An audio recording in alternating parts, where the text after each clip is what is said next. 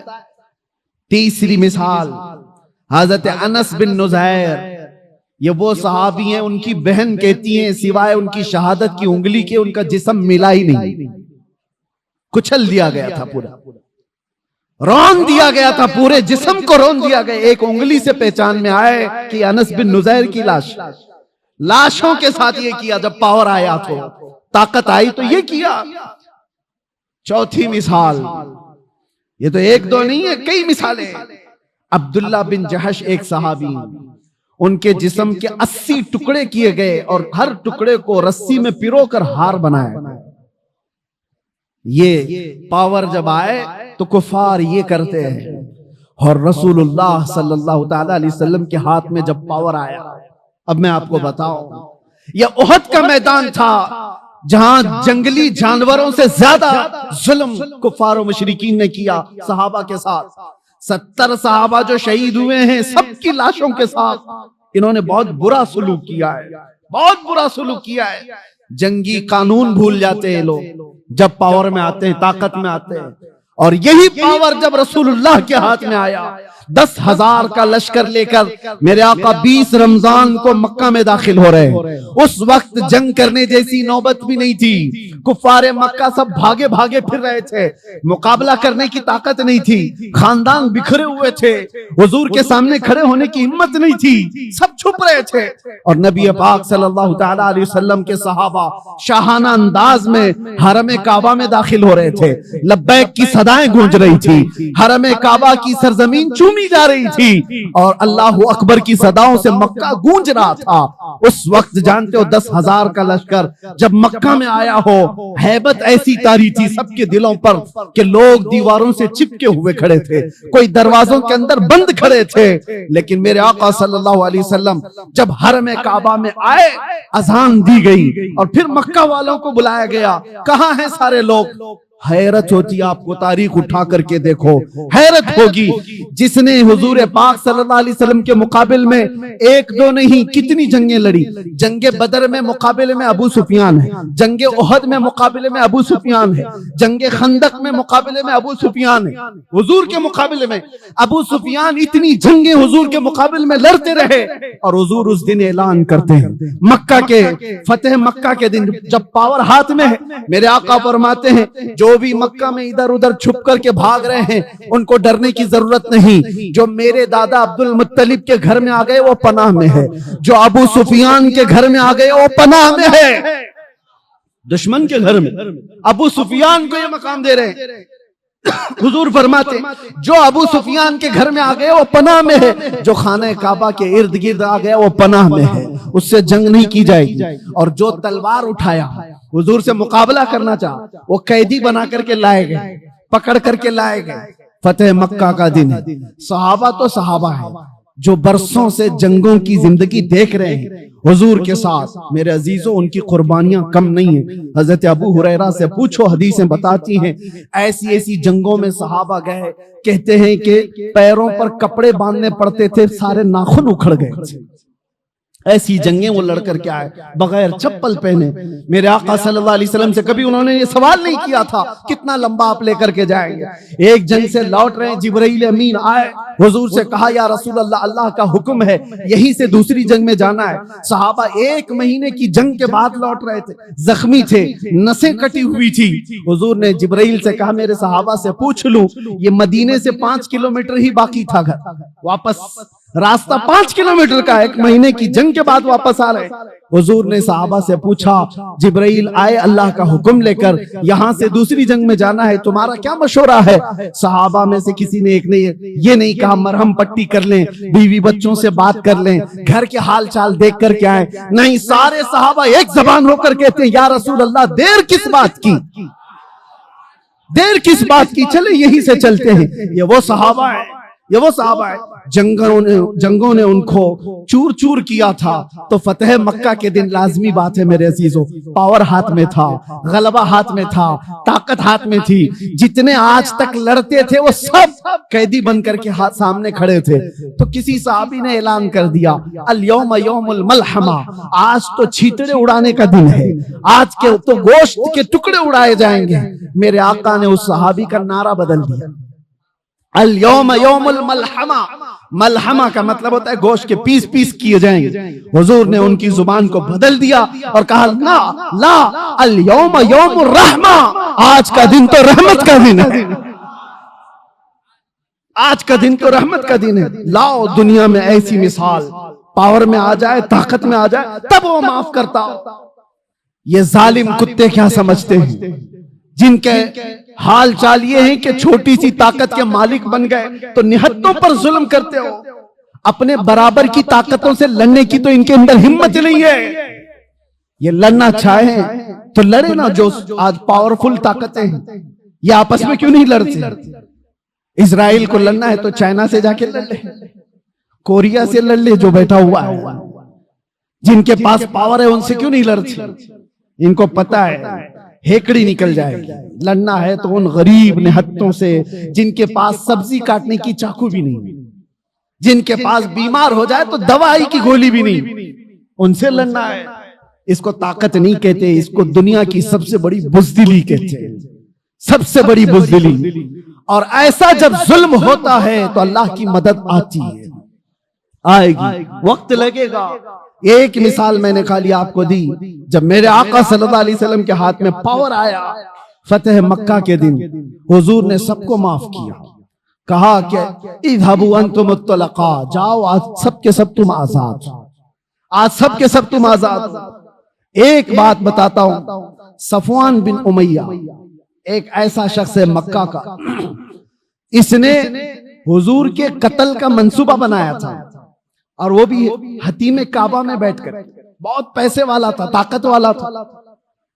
کیوں بنایا تھا؟ اس لیے کہ اس کے باپ کو جنگ بدر میں مار دیا گیا، صفوان کے باپ کو مار دیا گیا، تو حتیم کعبہ میں بیٹھ کر کے سوچا کسی کرائے کے قاتل کو لے لو، تو کرائے کا قاتل کون ملا؟ دیکھا سیم ایشو ہونا چاہیے، دوسرے کے پاس بھی ایسی انتقام کی آگ جل رہی ہو، محمد صلی اللہ علیہ وسلم سے بدلہ لینے کی۔ عمیر بن وہب نام کا ایک شخص مل گیا جس کا بیٹا حضور کے پاس قیدی تھا، جنگ بدر میں جو 70 قیدی تھے اس میں ایک قیدی عمیر بن وہب کا بیٹا تھا۔ صفوان نے بلایا عمیر کو، کہا جتنا پیسہ چاہے اتنا دے دوں گا، تیرے سارے قرضے میں چکا دوں گا، تلوار میں دوں گا، جاؤ مدینے اور محمد کا قتل کر کے صلی اللہ علیہ وسلم۔ عمیر تیار ہو گیا، تلوار لے کر مدینے آ گیا، اور عمیر کو سب پہچانتے تھے۔ عمیر کا ایک لقب تھا شیطان قریش، آگ بھڑکانے والا آدمی۔ حضرت عمر کی نظر پڑ گئی، مسجد نبوی کے باہر ہی کھڑے تھے، اور حضرت عمر نے جو لفظ کہا، لوگ مجھے تانا مارتے ہیں کہ بار بار آپ یہ جملہ کیوں کہتے ہیں، سنو عمر ابن خطاب کا جملہ حدیث میں ہے، آپ نے جیسی عمیر بن وہب کو دیکھا تو کیا کہا، خذو ھذا الکلب، پکڑ لو اس کتے کو۔ یہ میرا جملہ نہیں ہے، عمر ابن خطاب کا۔ ہاں اگر ہماری زبان سے کتا نکلتا ہے تو وہ برابر جگہ کے لیے نکلتا ہے، ایسا نہیں ہے۔ ہاں تو عمیر بن وہب کو پکڑنے کے لیے عمر ابن خطاب نے کہا، پکڑ لیا، گردن میں گمچھا ڈال کر کے گھمایا، اور پھر حضور پاک صلی اللہ علیہ وسلم مسجد نبوی میں اندر سے جا کر کے پوچھا، آقا وہ عمیر بن وہب آیا ہے، کیا کروں اس کا؟ آپ حکم دیں تو وہی نپٹا دوں اس کو۔ جنگ بدر کو بھڑکانے والا وہی آدمی تھا۔ حضور نے فرمایا آنے دو اندر۔ جب عمیر بن وہب آیا تو حضور نے پوچھا کیوں آئے ہو؟ اس نے کہا بس بیٹے کی خیر خیریت پوچھنے آیا ہوں۔ حضور نے فرمایا سچ بتاؤ کیوں آئے ہو؟ کہا نہیں بس یہی میرا بیٹا آپ کی قید میں حال چال معلوم کرنے آیا۔ حضور نے فرمایا بیٹے کی خیر خیریت لینے کے لیے تلوار لے کے تو نہیں آتے؟ تو اس نے تلوار پھینک دی۔ کہا کیا فائدہ اس تلوار کا، تلواریں ہمارے پاس تھی بدر میں، پھر بھی ہم نہیں جیت پائے نا۔ حضور جلال میں آئے، کہا باتیں مت بناؤ عمیر، وہ بات بولو جو صفوان کے ساتھ حتیم کعبہ میں کر کے آئے ہو، وہ بات بتاؤ جو حتیم کعبہ میں بیٹھ کر کے تم کر کے آئے ہو۔ بس اب کیا تھا، عمیر بن وہب کا جسم کانپنے لگ گیا۔ تنہائی میں بات کی تھی عمیر بن وہب نے صفوان سے اور کہا میں گواہی دیتا ہوں آپ اللہ کے سچے رسول ہیں، مجھے اپنی غلامی میں شامل کر لو۔ وہ عمیر بن وہب صحابی بن گئے۔ حضرت عمر بن خطاب گلے میں ہاتھ ڈال کر باہر لے کر کے آئے اور صحابہ سے کہا تھوڑی دیر پہلے یہ آدمی مجھے خنزیر سے زیادہ برا لگتا تھا اور اب یہ عمیر بن وہب مجھے اپنے بیٹے سے زیادہ عزیز لگتا ہے۔ یہ ہے اللہ کے لیے محبت، اللہ کے لیے دشمنی۔ اب یہ واقعہ پورا میں اس لیے بتا رہا ہوں، عمیر بن وہب گیا تھا گردن لینے کے لیے، اپنی گردن دے آیا۔ صفوان یہاں انتظار کر رہا تھا، روز انتظار کر رہا تھا کہ کچھ نئی نیوز آئے۔ کوئی بھی قافلہ مدینے سے آتا اس کے پوچھتا کوئی نئی خبر ہے، کچھ بڑی خبر ہے؟ اس کے تو دماغ میں یہی تھا کہ آج قتل ہو گیا ہوگا، کل قتل ہو گیا ہوگا۔ ایک قافلہ آیا، صفوان سے کہا ہاں ایک بڑی خبر ہے تیرے۔ کہا کیا؟ کہا تیرا پکا جگری دوست بھی مسلمان ہو گیا۔ وہ کہا یہ تو ڈوب مرنے کا وقت آ گیا میرے۔ یہی وہ دن تھے۔ تھوڑے دنوں کے بعد حضور پاک صلی اللہ علیہ وسلم پورے صحابہ کی جماعت کے ساتھ مکہ میں آ گئے، فتح مکہ۔ اس وقت تک صفوان ایمان نہیں لایا ہے، ایمان کی بوباس بھی نہیں، انتقام کی آگ میں بھڑک رہا۔ جب حضور آئے اور سب کو امان دے رہے تھے، سب کو امان دے رہے تھے، تو اس وقت صفوان بن امیہ یہ بھاگ کر کے نکل گیا مکہ سے اور لوگوں سے کہا کہ تم لوگ محمد کے ہاتھ میں آنا چاہتے ہو، اس سے بہتر ہے کہ سمندر میں چھلانگ لگاؤ، خودکشی کر لو۔ تو اپنے گھوڑے کو لیا اور سمندر کی طرف چلا گیا کہ میں سوسائیڈ کر لوں گا، ان کے ہاتھ میں آنے سے تو اچھا ہے۔ حضور پاک صلی اللہ علیہ وسلم جب سب کو معافی دے رہے تھے تو عمیر بن وہب حضور کے پاس آتے ہیں، اب وہ صحابی رسول ہیں۔ کہا یا رسول اللہ صفوان بھاگ کر کے گیا ہے، میں چاہتا ہوں کہ اس کو بھی آپ معافی دے دیں۔ اس نے اگرچہ آپ کے قتل کا منصوبہ بنایا تھا، میں ہی آیا تھا، لیکن اس کے اندر اپنے باپ کے انتقام کی آگ بھڑکی ہوئی تھی، اس لیے کیا تھا، آپ معاف کر دیں۔ حضور نے دیکھا عمیر بن وہب کس کی سفارش کر رہا ہے؟ صفوان کی۔ حضور نے کچھ نہیں کہا، مسکرایا اور کہا صفوان کے لیے بھی امان ہے۔ یہ نہیں کہا کہ وہ ایمان لائے تو امان ہے، نہیں، جس حالت میں اس حالت میں امان ہے۔ تو عمیر بن وہب کہتے میں ایسا دوڑا دوڑا گیا صفوان کو بتانے کے لیے کہ اس کی جان بچا لوں، وہ چھلانگ نہ لگا لے۔ بھاگتے گھوڑے سے دوڑاتے ہوئے پا لیا صفوان کو قریب میں۔